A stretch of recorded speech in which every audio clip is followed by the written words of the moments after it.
Welcome once again to Heart of the Shepherd. We are coming today to a new book in our chronological study of the scriptures. I invite you to turn to the book of Amos, and our scripture reading today will be chapter 1 and 2.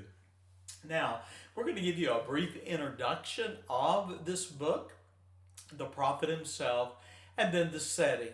I want to title this devotional God's Judgment of the Nations. God's Judgment of the Nations. Well, let's consider this. The prophet Amos, by the way, was a contemporary of the prophet Isaiah. Now, we've been in the book of Isaiah, and so understand as we come to Amos, we have these two men now who are contemporary prophets with one another. Now, we ask the question then, who was Amos? Who was Amos? Well, honestly, little is known about Amos apart from the general agreement among scholars that he was the first of four prophets of the Lord in the 8th century BC. Now, the others being Hosea, Isaiah, and Micah. Now, the name Amos means bearer or burden, and his occupation was that of a herdsman or shepherd, as you notice Amos chapter 1 and verse 1. Now, though he was identified among the herdmen of Tekoa, Tekoa, by the way, was a region about 6 or 7 miles south of Bethlehem in Judah, and the majority, however, of his ministry, though he was born south of Bethlehem, the majority of the ministry of Amos would actually be focused on northern Israel. Now, we ask another question: when did Amos serve as God's prophet? Well, we have the answer to that as well in verse 1. Now, Amos served during the reigns of Uzziah, king of Judah, and then in the days of Jeroboam, the son of Joash, the king of Israel. Also, by the way, this Jeroboam is not the first king of Israel. He is actually the second. So we historians and scholars really refer to him as Jeroboam the second. Now, Amos chapter 1 and verse 1 also gives us another indication of the time, for it states that it was 2 years before the earthquake.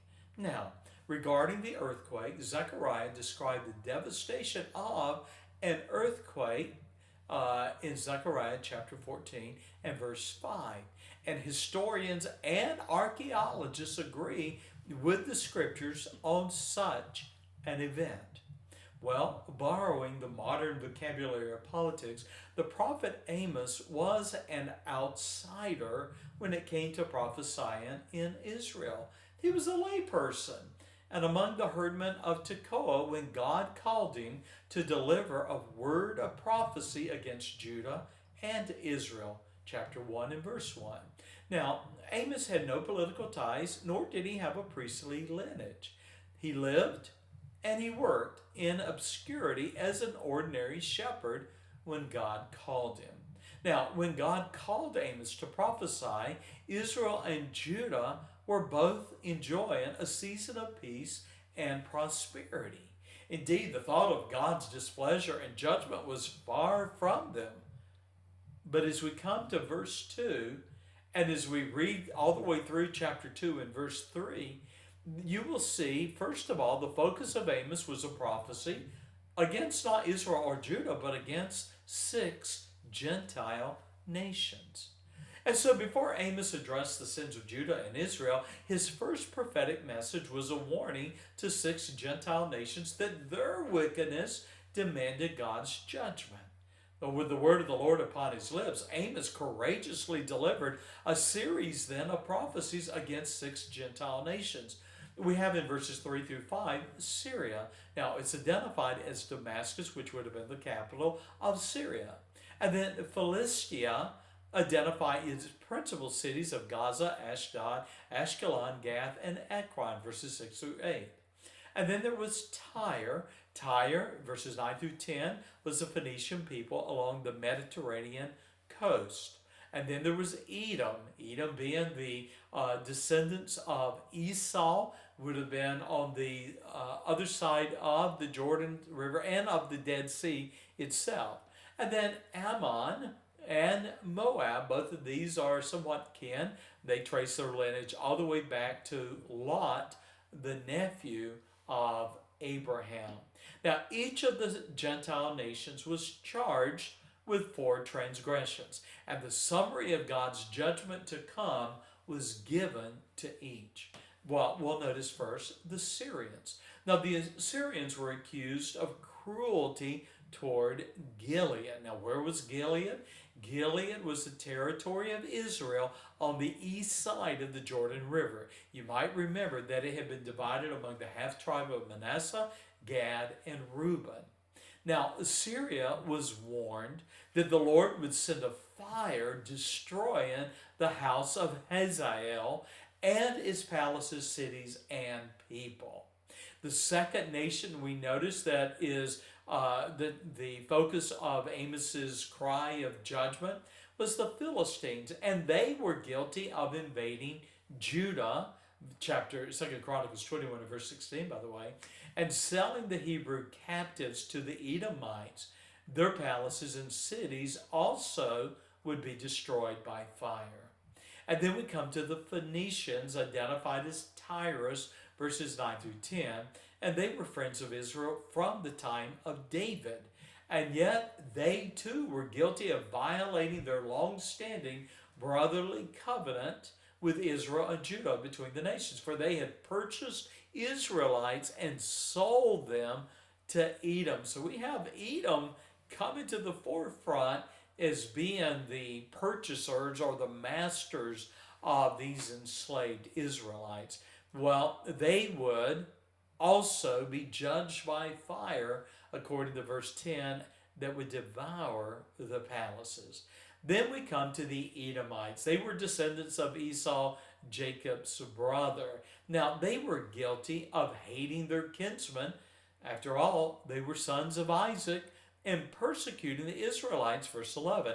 And as it was with the other nations, God promised he would send fire to devour Edom's palaces. It's interesting, even to this day, in these regions that we are speaking of, these great cities have been in ruin down through the centuries. Then the children of Ammon, also we find here, they were too guilty of transgressions against the Lord. They had also committed a heinous crime. They mutilated the women of Gilead. Again, the Jewish people living on the east side of the Jordan River, they had mutilated the women of Gilead who were with child so that they might enlarge the border and possess the land. In effect, they were committing a brutal style of abortion, killing the child and killing the mother, and thus limiting the growth of the population so they might themselves take possession of the land. Amos prophesied the Ammonites would fall victim not only to fire, but you'll notice, verse 14 and 15, their leaders would be taken captive. That brings us to Amos chapter 2. Now, Amos's prophecy of God's judgment against the 6 Gentile nations for their transgressions continues in chapter 2 with the Moabites, and they too, verse 1 of chapter 2, were to be punished for their sin. Now, they were condemned for desecrating the bones of the king of Edom, an offense to God, for the Ammonites and Moabites were descendants of Lot, and were therefore kin. Moab also would suffer judgment by fire. Their leaders would perish. Well, with the judgment of God stated against those 6 nations, now we turn our focus to Judah and Israel, and you'll find in verses 4 through 11 God's case stated against his people. Well, beginning with Amos chapter 2 and verse 4, we have the focus of God's judgment, pivoting from the Gentile nations to declaring the sins and transgressions of Judah, verses 4 through 5, and Israel, verses 6 through 16. Now, like the Gentile nations, the sins of Judah called for God's judgment, and he promised, verse 5, to send fire upon Judah, and it would devour the palaces of Jerusalem, and that would come to pass when Babylon conquered Judah. Well, the sins of Israel were exposed in verse 6 and 7 as Amos declared the low value the nation placed on the righteous and how the rich abused or oppressed the poor and the weak. And then we have in verse 7 the shameful depravity of the nation was such that fathers and sons abused their female servants. What a disgusting time in the history of Judah. And so, in a sense, father and sons of the same household were themselves committing sexual abuse of female servants. Well, lest any doubt the grace and the long suffering of the Lord, though, Amos reminded the people how God had brought Israel out of Egypt in chapter 2 and verse 9. He led them through the wilderness for 40 years. He gave them the land of the Amorites for their possessions. The Lord sent prophets to preach his word and to teach his law and his commandments. In verse 11, he even sent Nazarites to model abstinence and sanctity, that is, holiness or separation from the sins of the nations that surrounded them. And yet we see verses 12 through 16. How did Israel respond? And the answer is rebellion. They tempted the Nazarites, models of dedication and service to the Lord. They tempted them to violate their vows. When the prophets preached the word of the Lord, they commanded the prophets, saying, prophesy not, in verse 12. Verses 13 through 16 then, God declared his judgment of the people. Now the Lord warned that he would crush Israel with the weight of a cart full of sheaves, sheaves being an indication of wheat. Israel's military, according to verses 14 through 16, would be soundly defeated. Verse 14, the soldiers would take flight from the battle, but neither be swift, strong, or able to retreat. We read that archers would fail to stand in their place. Horsemen could not flee, and the nation's mightiest warriors would drop their weapons and flee the battlefield with nothing. Well, a closing thought for this devotional, and that is that the judgments pronounced against the 6 Gentile nations were to notify Israel and Judah that the judgment of God was not to be trifled with, for he is a just God. And as he had promised to punish the sins of those nations, he would also judge his people. And of course, the same is true for nations of our day.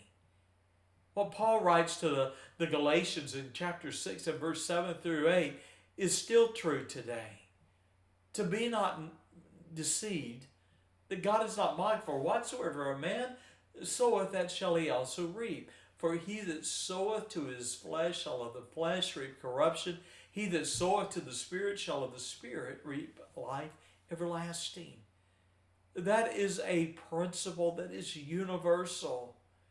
And as it was with Israel and Judah, so it will be with any nation and people who reject God and turn from his law and his commandments. Well, thank you for being a part of a Heart of a Shepherd.